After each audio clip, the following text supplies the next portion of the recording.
বিশিষ্ট সমাজবাদী রাজনৈতিক trade union নেতা, স্বাধীনতা সংগ্রামী, রাজ্যসভার প্রাক্তন সাংসদ এবং অসমের প্রাক্তন মুখ্যমন্ত্রী প্রয়াত গোলাপ বড়বার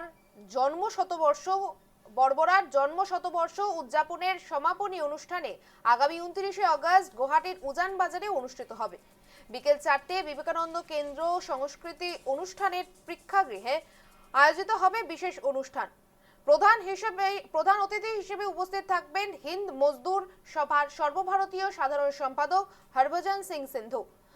গোলাপ বড়বার জীবন ও কর্ম নিয়ে আলোচনা করবেন বিশিষ্ট ব্যক্তিরা এবং অনুষ্ঠানে উন্মোচন করা হবে তার রচনাবলীর দ্বিতীয় সংস্করণ।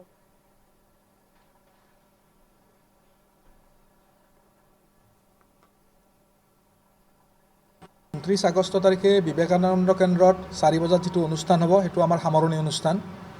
এই সামৰণি অনুষ্ঠানৰ লগত আমি কেইবাটাও কাৰ্যসূচী ৰাখিছোঁ। এই কৰ্মযজ্ঞৰ ওপৰত আলোকপাত কৰিব অসমৰ 3গৰাকী বিশিষ্ট ব্যক্তিয়ে, যথাক্ৰমে ডক্টৰ অমৰজ্যোতি চৌধুৰী, তেখেত প্ৰাক্তন উপাচাৰ্য গুৱাহাটী বিশ্ববিদ্যালয়, অভিষেক ৰঞ্জন সিং, তেখেত নতুন দিল্লীৰ পৰা আহিব, ৰাম মনোহৰ লোহিয়া ৰিচাৰ্চ ফাউণ্ডেশ্যনৰ তেওঁ অধ্যক্ষ, আৰু বিশিষ্ট সাংবাদিক আৰু লেখক প্ৰশান্ত ৰাজগুৰু ডাঙৰীয়াই। আৰু সেইদিনাৰ অনুষ্ঠানত মুখ্য অতিথি হিচাপে উপস্থিত থাকিব আন্তৰ্জাতিক খ্যাতিসম্পন্ন শ্ৰমিক নেতা আৰু হিন্দ মজদুৰ সভাৰ সৰ্বভাৰতীয় সাধাৰণ সম্পাদক হৰভজন সিং সিধু ডাঙৰীয়া।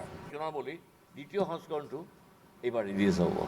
কাৰণ এইটো মানে কৈ পেলাই মই আনন্দ অনুভৱ কৰিছোঁ, যিধৰণে আমি বহুতকেইটা অনুষ্ঠানত জড়িত, এইবিলাক কিছু পৰি থাকে, নলয় মানুহ কিনি পৰিছে।